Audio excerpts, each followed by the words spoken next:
Segunda de Timoteo, capítulo 3. Esta tremenda carta del apóstol Pablo ha sido para mí de una gran bendición, porque cuando estudiamos las últimas palabras, esa es la última carta del apóstol, bájale ligeramente, Tony. Es la última carta que le escribe el apóstol y es una carta súper personal para Timoteo, que como él lo dice en el libro de Filipenses, no hay otra persona que me represente a mí más que este joven. Dice, todos los demás tienen sus intereses, están sirviendo al Señor con buena intención, dice, pero Timoteo de alguna manera fue una persona que emuló, copió al apóstol Pablo en su forma de ser, en su forma de pensar, en su forma de reaccionar. Y yo creo que de eso se dio cuenta el apóstol cuando lo llevó como compañero en su segundo viaje misionero. Él conoció al Señor obviamente con la predicación del apóstol Pablo en Listra, y lo conoció su madre, y él conoció el evangelio también su abuela, y ellas quedaron influenciando a Timoteo, que él mismo fue creciendo y dando muy buen testimonio, de manera que cuando regresa Pablo unos años después y pasa por Listra, escucha el buen testimonio de parte de toda la gente y ve que Timoteo está listo, se lo lleva. Y obviamente tiene un buen testimonio dentro de todos los viajes que tiene el apóstol Pablo. Ya tuvo después su tercer viaje misionero, también anduvo con el apóstol Pablo. Lo dejó como pastor en la iglesia de Éfeso. Y vimos en su primera carta que la escribe Pablo después de que sale de la prisión de Roma, que es en donde nos lo deja el libro de los Hechos, ¿verdad?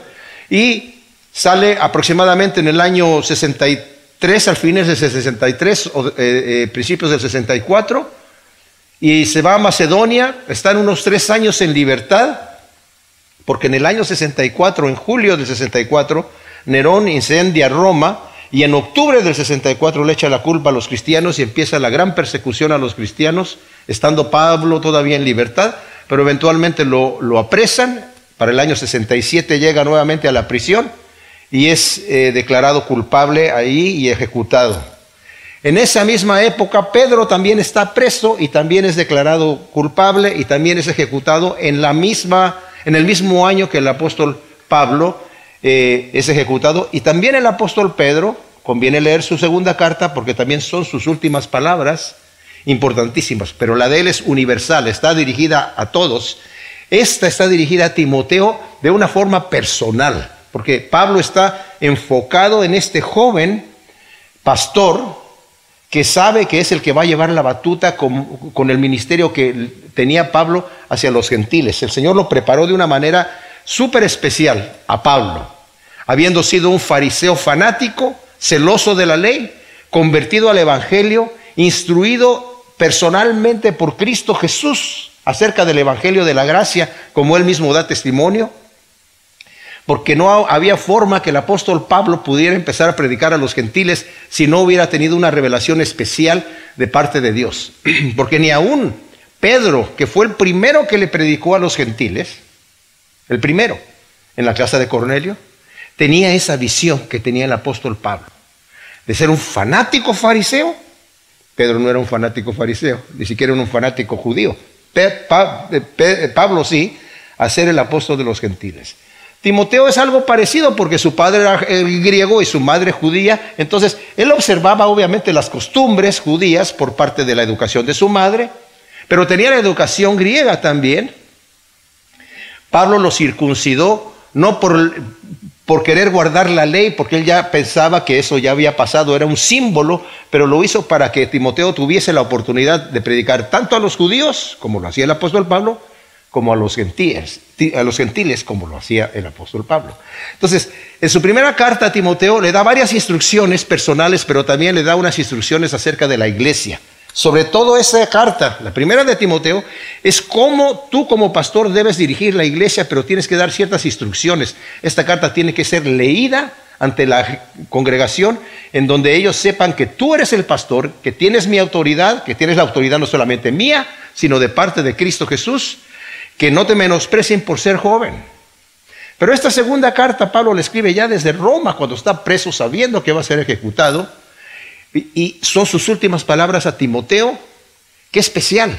A Tito le escribe también una carta, pero se le escribe al mismo tiempo que escribe la primera de Timoteo desde Macedonia. Pero cuando está en la prisión, a punto de ser ejecutado, ¿a quién le voy a escribir? Le voy a escribir a Timoteo. Y es una carta bien personal, con instrucciones específicas. Nada de lo que dice aquí es porque no tenía que escribir y de repente quiso rellenarle con algo. Así que cada cosita que nos dice aquí es esencial, importantísimo, porque el apóstol Pablo sabe que tiene poco tiempo. Vimos ya que en el primer capítulo le está diciendo: Timoteo, ven conmigo, no aflojes. Ármate del pensamiento de que eres un obrero de Jesucristo. Ármate del pensamiento de que tienes que padecer tribulación. Muchos me han abandonado, muchos me han dejado. Empezaron bien la carrera conmigo, pero cuando vino la persecución, oh no, ya mejor le bajamos el perfil a este tema del evangelio. Y sobre todo si nos identificamos ahora con este apóstol que está predicando, nos va a ir mal. Ustedes saben que al apóstol Pablo, como lo va a decir más adelante en esta misma carta, lo apedrearon, lo metieron a la cárcel, le hicieron un montón de cosas, estando Timoteo con él. A Timoteo no le hicieron nada, pero al que llevaba la palabra, ese es el que sufría. Entonces, si se identificaba con Pablo, Timoteo, podía también sufrir estas situaciones. Y Pablo le dice a Timoteo: ven, no te avergüences del evangelio, sufre conmigo, acuérdate de Jesucristo, del linaje de David, resucitado al tercer día. O sea, la gloria viene después. El Señor tiene mi depósito. Tú tienes un depósito también, la sana doctrina. Sé fiel a esa sana doctrina. Sé fiel al llamado que tienes. Ármate del pensamiento que no estás aquí para disfrutar lo que Dios te ha... Sí, estamos para disfrutar en cierta manera. En su primera carta le dice al final, en el capítulo 6, versículo 17, a los ricos de este mundo recomiéndales que no sean arrogantes ni pongan su esperanza en las riquezas, que son inciertas, sino en Dios, que nos provee abundantemente todas las cosas. ¿Para qué? Para que las disfrutemos. O sea, disfrutar lo que nos da el Señor es correcto. Dice, pero que no pongan la esperanza en eso, ¿verdad? Que hagan el bien, que sean ricos en buenas obras, que sean generosos, dispuestos a compartir, atesorando para sí mismos un buen fundamento para el tiempo venidero, a fin de que echen mano de la vida eterna. Ahora, Pablo nos va a hablar acerca de unas cosas que si las tomamos de una forma muy radical aquí, podemos exagerar y perder la perspectiva de qué es lo que nos está diciendo el apóstol aquí, ¿verdad? Lo podemos llevar a una exageración. Entonces, primero le dice, Timoteo, ármate del pensamiento de que tienes que padecer, tienes que sufrir, no porque el Señor quiera que al que quiera al sur celeste que le cueste. No es que para que te ganes el cielo tienes que sufrir un poquito. No se trata de ese tema. Sino vas a sufrir porque es parte del paquete de lo que estás haciendo. Y le das 3 ejemplos formidables para mí. Como soldado, ármate del pensamiento de que tienes que agradar a aquel que te enlistó como soldado. Tienes que hacer un trabajo, ya no lo que tú quieres hacer. Ahora tienes un jefe que te enlistó como soldado. Estás en medio del campo de batalla. Quieras o no, estás en medio del campo de batalla. Todos estamos en medio del campo de batalla. Y el que dice, yo no tengo batalla, yo no quiero luchar, ya perdió la batalla.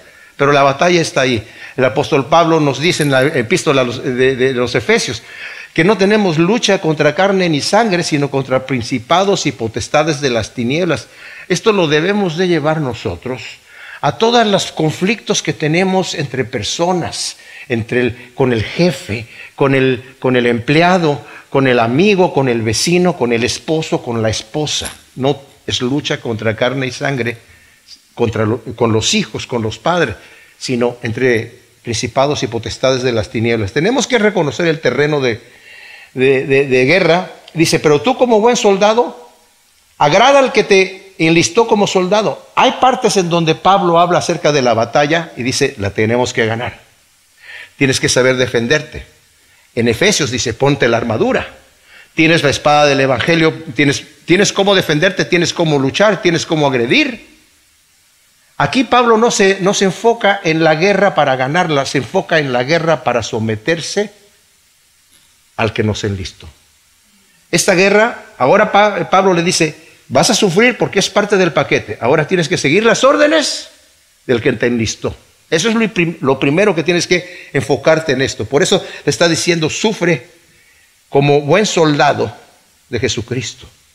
Eres un atleta. En otras partes dice Pablo, tienes que correr. Dice, los que corren, dice, solamente uno se lleva el premio. Corramos de tal manera que obtengamos ese premio. Todos vamos a obtener un premio por estar corriendo una carrera, pero Pablo dice, haz de cuenta que solamente hay uno. Corre de tal manera que seas tú el ganador. Pero aquí no se enfoca en ganar la carrera. Aquí se enfoca en guardar las reglas. El atleta, si no corre de acuerdo a la norma, no es coronado. Timoteo, ármate del pensamiento que vas a sufrir, así que corre de acuerdo a las normas. No le busques la salida por otro lado. Y las normas son de santidad, de obediencia, de integridad. Eres un labrador. Aquí no se está tanto enfocando en que tienes que llevar mucho fruto, que hay otras partes en donde el Señor nos muestra que tenemos que llevar mucho fruto. Dice, si nosotros permanecemos en Cristo, nos dice en Juan 15, vamos a llevar fruto y el Padre nos va a podar para que llevemos mucho fruto, ¿verdad? Y para que llevemos aún más fruto. Pero aquí no se está refiriendo tanto a la cantidad de fruto, sino al tiempo en donde el labrador esforzado es el primero en recibir el fruto. Va a haber un momento del descanso, va a haber un momento del disfrute, pero Timoteo, ahora no es. Ahora es el momento de trabajar arduamente. Es el momento de estar sembrando, de echarle ganas. Entonces, con este pensamiento así, nos dice después cómo tiene que ser el buen obrero. Habló de varios falsos, de gente que lo han dejado, de gente que está metiendo falsas doctrinas aquí. Y ya nos había dicho algo acerca, por ejemplo, de la palabra de donde dice el versículo 16 del capítulo 2. Pero evita profanas y vanas palabrerías porque producirán más y más crecimiento de la impiedad y la palabra de ellos carcomerá como gangrena, de los cuales son Himeneo y Fileto, que se desviaron de la verdad diciendo que la resurrección ya se efectuó y están trastornando la fe de algunos. Esa gente, y ya ha hablado de varios falsos, dice, ten cuidado con esas falsas doctrinas, no te metas en estarlas discutiendo con esta gente. Dice, tú tienes que buscar ser un buen obrero de Jesucristo. Y al final, antes de entrar a lo que vamos a ver ahora, le dice el versículo 22 del capítulo anterior, huye de las pasiones juveniles, sigue en pos de la justicia. O sea, huye de esto y vete a esto otro. Huye de las pasiones juveniles y ahora ve en pos de la fe, el amor, la paz, la justicia.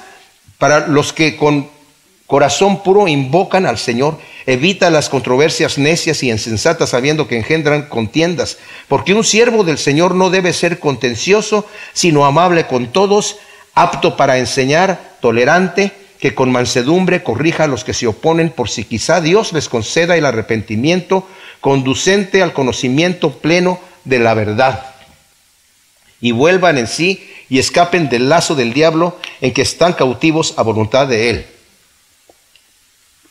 Ahora, también le había dado ya el ejemplo de los utensilios en una casa grande. Dice, hay unos para usos honrosos y otros para usos viles. El que se limpia va a ser utilizado para usos honrosos. O sea, tienes que limpiarte. Ese es el mensaje. Esos son los buenos obreros. Le acaba de hablar de los buenos obreros. Ahora le va a hablar de los malos obreros. Y dice, y debes saber esto, que en los últimos días vendrán tiempos difíciles, porque los hombres serán egoístas, amigos del dinero, arrogantes, soberbios, difamadores, desobedientes a sus padres, ingratos, irreverentes, sin afecto natural, implacables, calumniadores, intemperantes, crueles, enemigos de lo bueno, traidores, impetuosos, envanecidos y amigos de los placeres más que de Dios, que tendrán apariencia de piedad, pero negarán su eficacia. Apártate de ellos. Wow. Ahora, esto es importantísimo, mis amados, porque aquí le está diciendo, debes saber esto. Cuando estudiamos la Escritura, yo aconsejo siempre una cosa que es muy sabia. Nos tenemos que hacer 5 preguntas básicas. ¿Quién? ¿Cuándo? ¿Cómo? ¿Dónde? ¿Y qué? Y tenemos que, conviene, cada vez que veamos una coma, o cualquier tipo de puntuación, un punto, 2 puntos, un punto y coma, detenernos y ver qué nos dice la Escritura en esa frasecita chiquita que está allí. Porque si no, nos perdemos todo el asunto, o por lo menos no sacamos la interpretación correcta, no le damos la exégesis necesaria. Exégesis quiere decir interpretación. ¿Qué dice el texto? Debes saber esto. ¿Qué es lo que nos está diciendo el Señor a nosotros? Deben saber esto. Es algo que tienes que saber, Timoteo. Estas son mis últimas palabras, mi última carta que voy a escribir, y tú tienes que saber esto. ¿Qué es lo que Timoteo tiene que saber?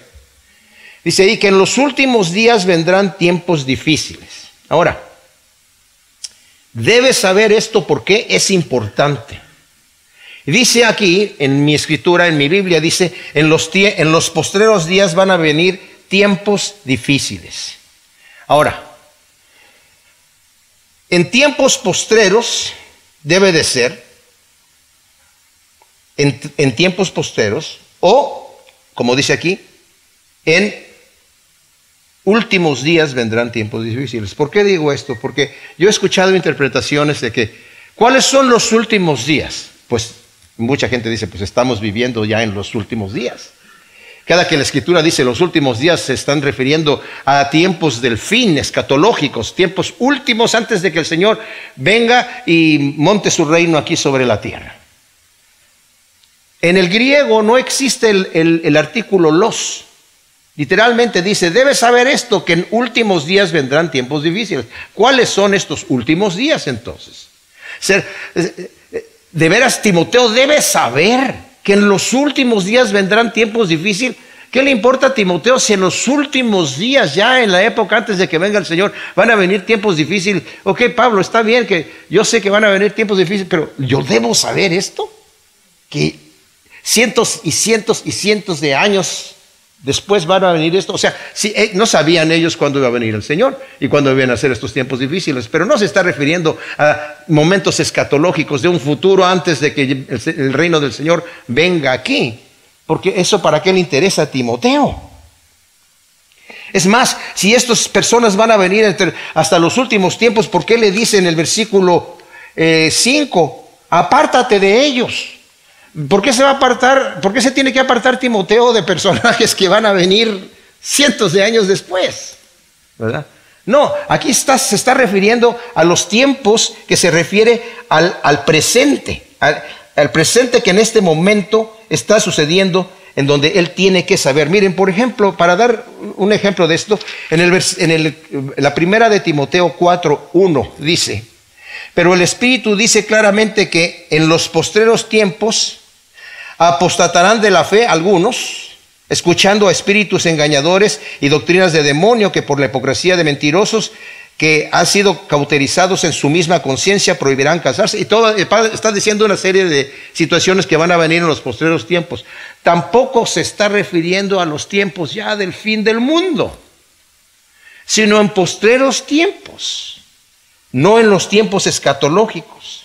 Segunda de Pedro, el capítulo 3:3, por ejemplo, Pedro está después de Hebreos, dice así,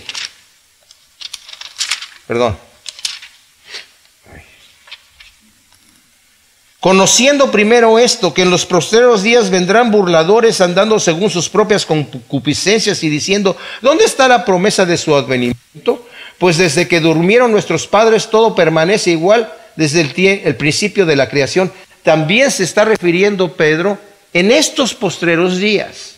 Hay gente que ya está diciendo, ¿y dónde está la promesa de su advenimiento? No está haciendo una profecía necesariamente del fin del tiempo, ¿verdad? Sino está refiriéndose justamente a postreros días. Por ejemplo, aquí en Primera de Juan, que está enseguida de la segunda de Pedro, habla de hora postrera, dice el versículo 18, hijitos, ya es la hora postrera.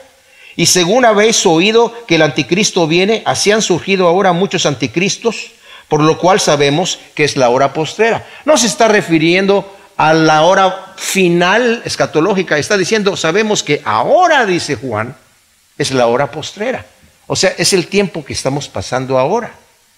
En Hebreos, que está, justamente la vimos aquí, está antes de Santiago, y regrésense un poquito. En el capítulo 1, dice, habiendo Dios hablado en el tiempo antiguo muchas veces y de muchas maneras a los padres por los profetas, en estos postreros días nos habló por medio del Hijo, a quien constituyó heredero de todas las cosas y por el cual también hizo el universo. O sea, ¿cuáles son los postreros días? Es el inicio de que Cristo inició con su venida, con su evangelio, con su muerte y su resurrección. Desde entonces estamos en los postreros días y siguen corriendo, siguen corriendo. Y por eso dice, en estos días, estos postreros días, Timoteo, tú tienes que saber que van a venir tiempos difíciles por la corrupción de los falsos cristianos. Ya le había dicho Pablo a Timoteo, Pablo a los líderes de Éfeso, de la iglesia de Éfeso, en Hechos 20, del 29 al 30. Dice, yo sé que cuando yo me vaya, se van a introducir entre ustedes falsos líderes, lobos rapaces, que van a llevar tras sí a los cristianos. Y de entre ustedes mismos se van a levantar gente que van a ser falsos maestros, falsos apóstoles, para llevarse a muchos. Y ya lo había dicho Pablo en 2 de Timoteo 2, del 16 al 18, del 4, del 3 al 4. Todo el segundo capítulo de 2 de Pedro está hablando acerca de los falsos maestros que se van a introducir dentro de la iglesia. Toda la epístola de Judas, que está antes del Apocalipsis, es casi parecido al capítulo 2 de la 2 de Pedro, y también está hablando acerca de los falsos y nos pide que contendamos ardientemente por la fe. Pero también es importantísimo que nosotros veamos cómo el Señor en su carta a los Efesios, en Apocalipsis, Timoteo está en Éfeso, es el pastor de la iglesia de Éfeso, y le está diciendo que va a haber falsos maestros, falsos apóstoles. Y se los había dicho ya a los líderes antes de que Timoteo llegara ahí. Después de Timoteo estaba Juan de pastor allí en la iglesia. Y fíjese lo que dice el Señor a la iglesia de Éfeso. Escribe el ángel a la iglesia de Éfeso, esto dice el que sostiene las 7 estrellas en su diestra, el que anda en medio de los 7 candelabros de oro. Yo conozco tus obras y tu arduo trabajo y perseverancia, que no puedes soportar a los malos, y probaste a los que se llaman apóstoles y no lo son, y los hallaste mentirosos. O sea, tuvo efecto esta carta de Pablo en donde le está diciendo a Timoteo, tienes que saber estas cosas. Estos hombres van a estar allí, van a estar introduciéndose allí. Ten mucho cuidado, porque estas personas van a venir de esta manera y estos van a ser tiempos difíciles. Tienes que armarte de la idea que tu trabajo como pastor, y es el trabajo de todo buen pastor, es poder fijarse si dentro de la congregación se están introduciendo doctrinas que son, fíjense lo que les voy a decir, buenas para nuestros oídos, ¿verdad? Nos gustan estas doctrinas, pero no necesariamente son bíblicas. Fíjense lo que dice aquí, por ejemplo, en esta misma carta en el capítulo 4. Requiérote solemnemente en presencia de Dios y de Jesús el Mesías, destinado a juzgar a los vivos y a los muertos, en su aparición y en su reino. Predica la palabra, insta a tiempo y fuera de tiempo, o sea, en todo momento, redarguye, exhorta y reprende con toda paciencia y doctrina. ¿Por qué? Porque vendrá tiempo cuando no soportarán la sana doctrina, sino que sintiendo comezón de oídos, se acumularán para sí mismos. O sea, ellos mismos, la gente se va a levantar. La misma gente en la iglesia que no le guste la sana doctrina, se van a levantar para sí mismos maestros, que les hablen conforme a sus propias concupiscencias y apartarán el oído de la verdad y serán extraviados a las fábulas. Tú, Timoteo, enseña con toda paciencia y doctrina. Mis amados, así de simple. Si no está en la Escritura, no tengo derecho a predicarlo. Si no está en la Escritura, no tengo derecho a decirlo. Y lo vamos a ver aquí. Bueno, en el versículo 2 del capítulo 3 de segunda de Timoteo, está diciendo Pablo en el primer versículo, debes saber esto, que en últimos tiempos, que son estos días que estamos pasando nosotros y que están desde que apareció el Señor y continúan, van a venir tiempos difíciles. ¿Qué va a pasar en estos tiempos difíciles? ¿Saben qué es lo que va a pasar? Se van a levantar personas falsas. Acaba de hablar de los obreros fieles, también ha hablado de personas que traen una falsa doctrina. Ha estado Pablo instruyendo a Timoteo en esta su última carta, sus últimas palabras, las cosas que son importantísimas para que Timoteo sepa y sepa cómo actuar dentro de la iglesia. Dice, van a venir personas especiales. Ha hablado de diferentes tipos de personas. Ojo, cuando estemos ahora, mis amados, leyendo estas cosas, tenemos que decirle al Señor, Señor, ¿qué es lo que tú me quieres decir? ¿Por qué? Porque dice el primer versículo, y debes saber esto. Señor, ¿qué es lo que yo debo saber de esto? O sea, no se trata de mí. Vamos a ver 19 características negativas de estos personajes que nos van a mencionar aquí. Pero no para que los veamos y para que empezamos a ver la cara de las personas y decir, ah, mira, ese tiene esta, ah, mira, aquel es este, uy, ya te vi, aquí tiene el nombre de fulanito de tal, sino que nos veamos a nosotros mismos. Pero vamos poco a poco. Van a venir tiempos difíciles, ¿por qué? Porque los hombres serán, aquí dice, egoístas, amigos del dinero, arrogantes, soberbios, difamadores, desobedientes a sus padres, ingratos, irreverentes, sin afecto natural, implacables, calumniadores, intemperantes, crueles, enemigos de lo bueno, traidores, impetuosos, envanecidos y amigos de los placeres, perdón, más que de Dios, que tendrán apariencia de piedad, pero negarán su eficacia. Apártate de ellos. No me gusta mucho hablar de las palabras en griego, pero creo que es importante que las veamos aquí. Es importante, porque Pablo utiliza la palabra amor casi en todas estas cosas. Y lo que vamos a ver aquí es que es un amor mal dirigido. Nos ha hablado Pablo acerca de cómo debe ser el obrero, el fiel obrero al Señor.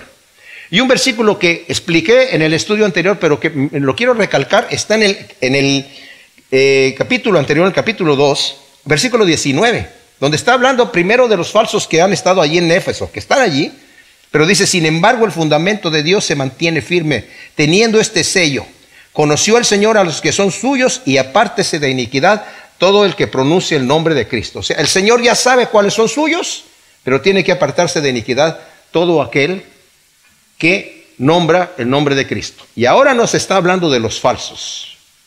¿Y qué dice? Los hombres serán, aquí dice mi Biblia, egoístas. Yo creo que la Reina Valera dice amadores de sí mismos, ¿verdad?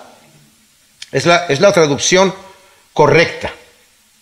Es la traducción correcta. Porque la palabra es filautos, que viene de la palabra fileo, que significa amor, y autos, que significa sí mismos, amadores de sí mismos. Esto es importante, les voy a decir por qué, mis amados. Porque como les dije, hay cosas que nos gustan, ¿no? Oye, sí, yo he escuchado muchas veces, oye, la Biblia dice, ama a tu prójimo como a ti mismo. Pero tú te tienes que amar a ti mismo, porque si no te amas a ti mismo, ¿cómo vas a amar a tu prójimo? Mis hermanos, ya por default, ¿cómo se dice default ¿cómo? ¿Omisión?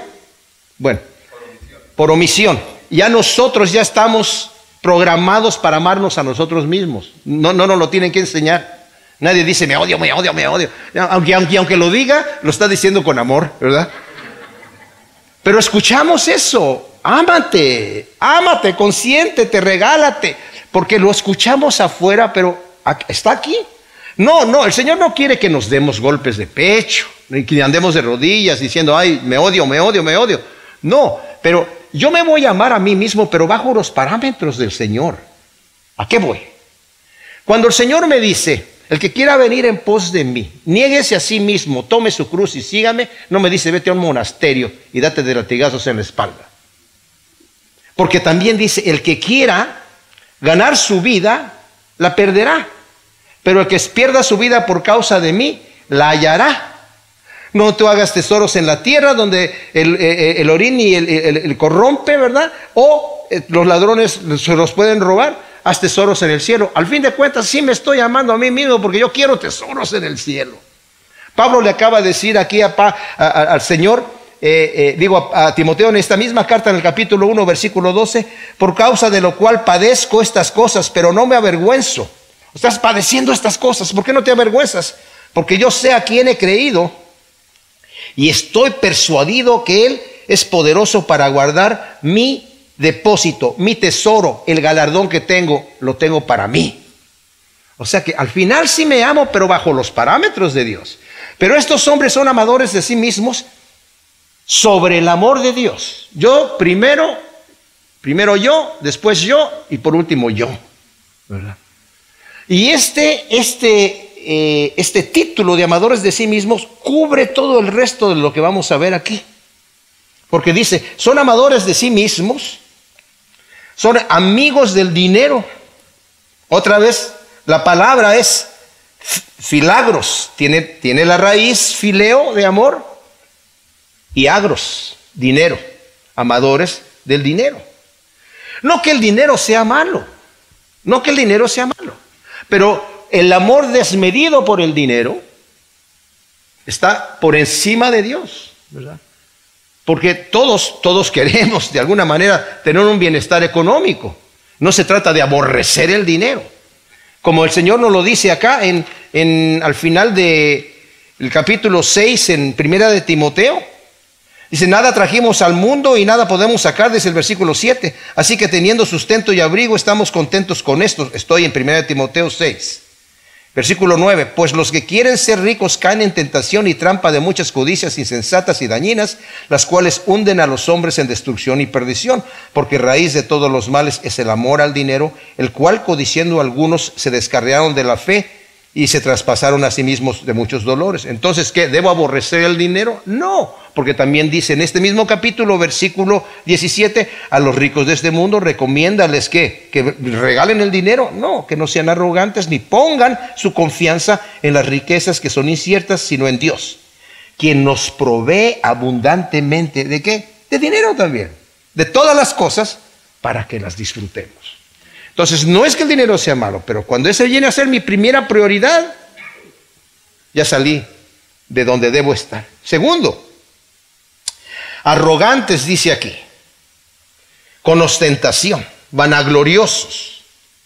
Esa es una de las características, o sea, personas que se creen la gran cosa, ¿verdad? Y lo muestran con ostentación. Y luego dice soberbios. La palabra en griego es hiperéfanos, de hiper, en griego, que es nuestra palabra hiper en español, que quiere decir un prefijo que significa excesivo, agrandado, y faino, que es apariencia, literalmente soberbio. O sea, que mi apariencia quiero que sobresalga, me creo el cuento, me creo que soy la gran cosa, ¿verdad? Y lo demuestro y así actúo. Y luego dice, difamadores, dice aquí, creo que en la Biblia de Reina Valera dice blasfemos, ¿verdad? Claro, es correcta la traducción blasfemos porque ¿saben cómo se dice en griegos? Blasfemos. Nada más que este blasfemos no solamente es blasfemar el nombre de Dios, sobre todo aquí está aplicado por eso dice aquí difamadores, le estaban tratando de dar la intención correcta a esta gente que está blasfemando en contra de otra persona, pero también incluye blasfemias en contra de Dios. Luego dice desobedientes a los padres. Esto también en la lista de Romanos está, mis amados, en Romanos 1, 28 al 32, ¿verdad? Al final de eso de Romanos lo vamos a leer al rato. También incluye ahí desobedientes a los padres y incluye muchas de estas características que están aquí. que va contrario al mandamiento de honra a tu padre y a tu madre, que es el primer mandamiento con promesa. El Señor Jesucristo en el capítulo 15 de Mateo le dijo a los fariseos: ustedes por sus tradiciones están invalidando el mandamiento. Por ejemplo, dice: honra a tu padre y a tu madre, y el que maldiga a su padre o a su madre que muera irremisiblemente. Menciona dos leyes que el Señor tenía, dos mandamientos. Uno que era uno del decálogo, ¿verdad? El quinto mandamiento del decálogo, y el otro que era el otro mandamiento que había dado hoy. Pero el detalle es este. Dice: ustedes dicen, era lo que yo pudiera haberte ayudado económicamente, ya se lo ofrecí a Dios. Entonces, bueno, papá, te quedaste sin nada, mamá, perdóname, no te puedo ayudar. Fíjense que ese honra a tu padre y a tu madre, el Señor lo está tomando y lo está aplicando de manera económica. Aquí se está refiriendo a otra cosa más delicada, que es desobedientes a los padres. La sociedad que tenemos hoy en día, ¿cómo podemos enseñarle a los niños educación y comportamiento en la escuela cuando no obedecen a sus padres? Cuando crecen, ¿cómo se van a someter a la autoridad de su trabajo, de su jefe, si no saben obedecer a sus padres? Esa es la sociedad que estamos pasando hoy en día. Pero es la sociedad que tenía Timoteo acá también. O sea, esa es una cosa que ha sucedido siempre, ¿verdad? Y los padres son responsables de educar a sus hijos para que sean obedientes, ¿verdad? Al niño solamente hay que darle suficiente cuerda para que se revele y se revela, ¿verdad? Si no lo sabe uno sujetar. Es parte de ser padre, ¿verdad? Ingratos, dice aquí, la palabra es ajaristos, ajaristos del prefijo de negación a. En algunas palabras también en castellano tienen esa a cuando quiere decir lo opuesto. Por ejemplo, anormal, quiere decir que no es normal. Asexual, que no tiene sexo. Amorfo, que no tiene forma. Analfabeto, cuando empieza con una vocal, se le añade la n, analfabeto, o sea, no sabe leer, no sabe leer. Entonces tiene la palabra ajaristos, de la negación, ¿verdad? Y jarizomai, que quiere decir gratitud, o sea, no son, la palabra es ingratos, justamente, ¿verdad? Irreverentes o impíos, también es otra palabra que tiene el prefijo a, y luego dice oistos, que quiere decir santo, lo opuesto a ser santo, que son impíos. Estamos hablando de personajes que están supuestamente metidos dentro de la iglesia. Y luego dice, sin afecto natural. Astrogos, otra vez tiene el prefijo a, que quiere decir no. Historge, de la palabra griega que significa el amor natural que tiene la madre o el padre por sus hijos por sus padres, los hermanos, un muy buen querido amigo. Ese afecto natural, dice, sin afecto natural. Un padre que puede dejar allá, botar a sus hijos y irse a vivir su vida por otro lado. Una madre que aborta a su hijo porque no lo quiere y quiere vivir, quiere poder vivir como quiere vivir, ¿verdad? Esos son valores que se enseñan hoy en día, pero dice, así van a ser estas personas, ¿verdad? Sin afecto natural. Implacables, dice aquí también. Y también utiliza la palabra que es de negación, y spendo, que es apaciguar, aplacar o hacer la paz. Mis amados, mientras estamos leyendo estas cosas, apliquémoslas a nuestras relaciones horizontales entre nosotros mismos. Porque cuando no tenemos una relación con Dios vertical, como debe ser, nuestra relación horizontal se echa a perder, ¿verdad? ¿Cómo estamos aquí? Calumniadores, dice aquí. La palabra no hay que explicar mucho, en griego es diabolos, de donde viene la palabra diablo, que es el acusador o el calumniador. Intemperantes, que es acrates, nuevamente tiene la palabra el prefijo a de negación, y la palabra kratos, que significa dominio de temperamento, intemperantes, explotan, son explosivos, no pueden dominar eso. Estaba escuchando yo a Rick Warren, estaba hablando acerca de el temperamento en el hogar, cuando las personas están iracundas y están gritando, y dice, eso es algo que tú lo puedes regular facilísimo. No digas, es que es así yo, porque puedes estarle gritando a tu esposa, no, es que ¿sabes qué? Te suena el teléfono. Hola, sí, ¿cómo estás?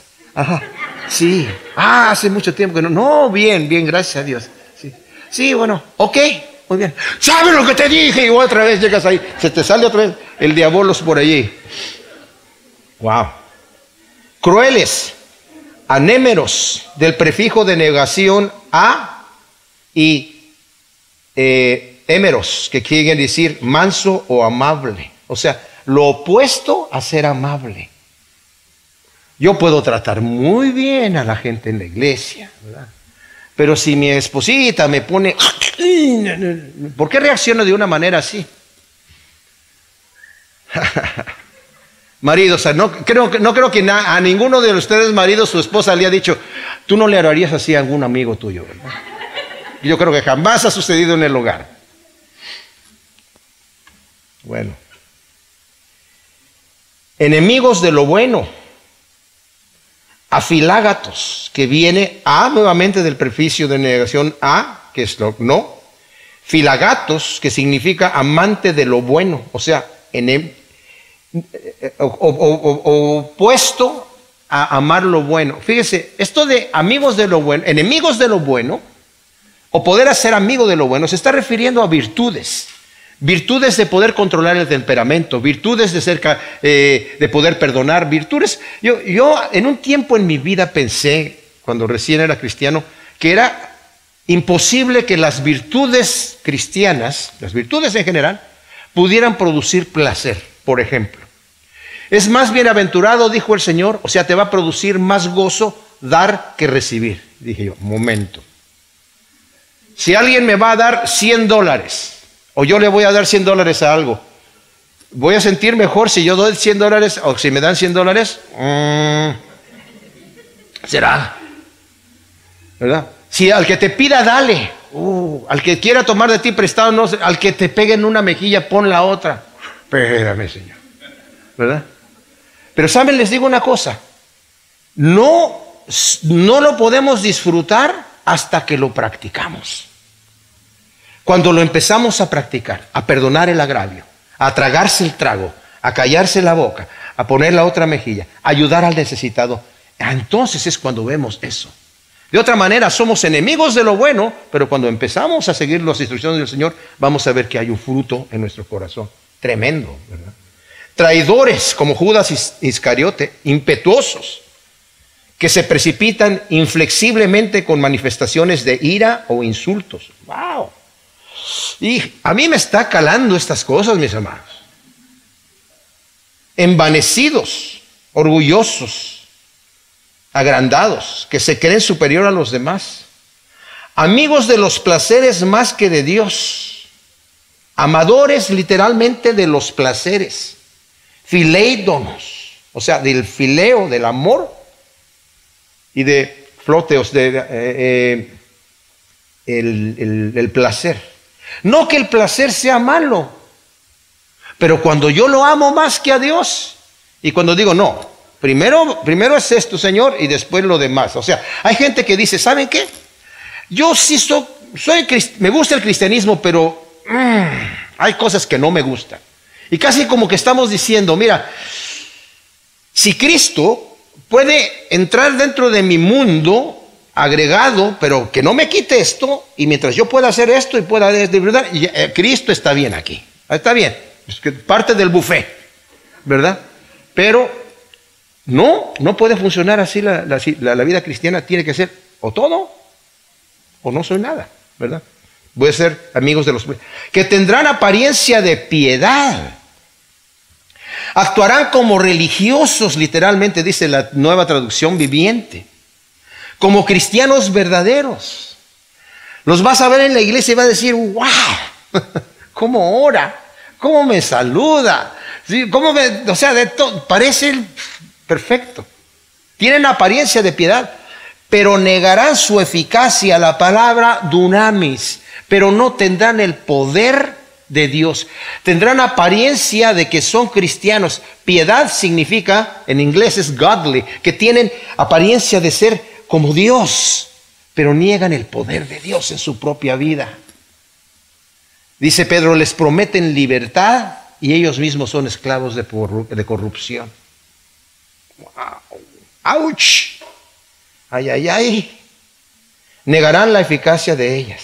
Apártate de ellos. Miren, mis amados, en Romanos, al final del capítulo 1 de Romanos, Pablo está dando aquí una reseña de los que detienen con injusticia la verdad y habiendo conocido a Dios no le glorifican como a Dios y lo niegan y sus mentes son corrompidas. Al final del capítulo dice también, y como no quisieron reconocer, dice el versículo 28 del capítulo 1 de Romanos, como no quisieron reconocer a Dios, Dios los entregó a una mente reprobada para hacer cosas que no convienen, estando atestados de toda injusticia, perversidad, avaricia, maldad, colmados de envidia, homicidio, contienda, engaño, malignidad, murmuradores, detractores, aborrecedores de Dios, insolentes, soberbios, jactanciosos, inventores de males, desobedientes a los padres, necios, desleales, sin afecto natural,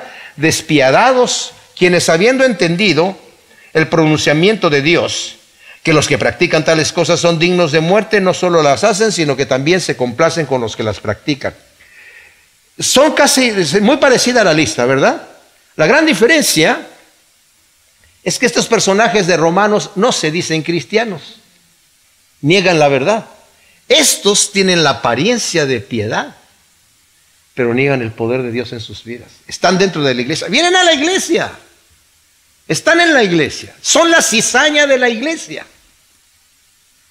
Y dice, a esto se evita. Ahora, cuando leemos esto, mis amados, esto está fuerte.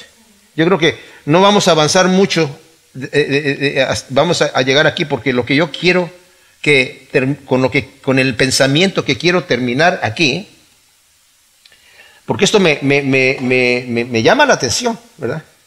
Porque a diferencia, denle la vuelta, bueno, ahí mismo en el versículo, el capítulo anterior, capítulo 2, está hablando de que el siervo del Señor, dice versículo 24, no debe ser contencioso, sino amable con todos, apto para enseñar, tolerante, que con mansedumbre, fíjese, corrija a los que se oponen. Aquí hay una gente que se oponen, están dentro de la iglesia, por si quizá Dios les concede el arrepentimiento conducente a la verdad, y vuelvan en sí, y escapen del lazo del diablo en que están cautivos a voluntad de él.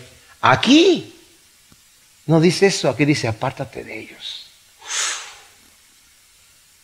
Yo lo que quiero es que cada uno de nosotros hagamos un examen de conciencia, ¿verdad? No creo que haya un perverso que tenga todas estas 19 características juntas, ¿verdad? A lo mejor lo hay. Alguno tiene uno, a lo mejor tiene 2, 3, 4 por ahí. Pero ¿saben qué? Cuando yo veo esto, mis amados, la verdad es como verme en el espejo. Si somos sinceros, por lo menos yo, abriendo mi corazón, digo, Señor, ¿cuánto de esto tengo yo en mi vida? No quiero andar buscando la astilla del ojo del hermano cuando yo tengo una viga en el ojo mío. Y más bien lo que quiero decir, Señor, ayúdame. Ayúdame a limpiarme de estas cosas. Qué bueno que tengo esta lista aquí, porque les voy a decir una cosa, mis amados. Todas estas cosas que tenemos nosotros, Cristo se las echó en la cruz. Pero lo más formidable es que las lavó. Y Cristo es exactamente lo opuesto a cada una de estas 19 características. Y es lo que Cristo que usted quiere hacer en mi vida. Me quiere ir transformando de gloria en gloria para quitarme esto, que esto es, viene natural en mi vida. No lo tengo que buscar. Mi carne lo produce solo. Tengo más bien que buscar el poder del Espíritu Santo en mi vida para quitar esto. Yo no lo puedo hacer. Tú no lo puedes hacer. Nadie lo puede hacer solo. Tiene que ser el Señor que lo haga. Él nos dice en la cara, yo ya llevé todo eso en la cruz. Vuélvete a mí. Reconoce de dónde has caído y vuélvete a tus primeras obras. Gracias, Señor, te damos por tu palabra. te pedimos que tú grabes todos estos principios y advertencias en nuestro corazón y que siembres una semilla en buena tierra para que produzca su fruto al 100 por uno en el nombre de Cristo. Amén.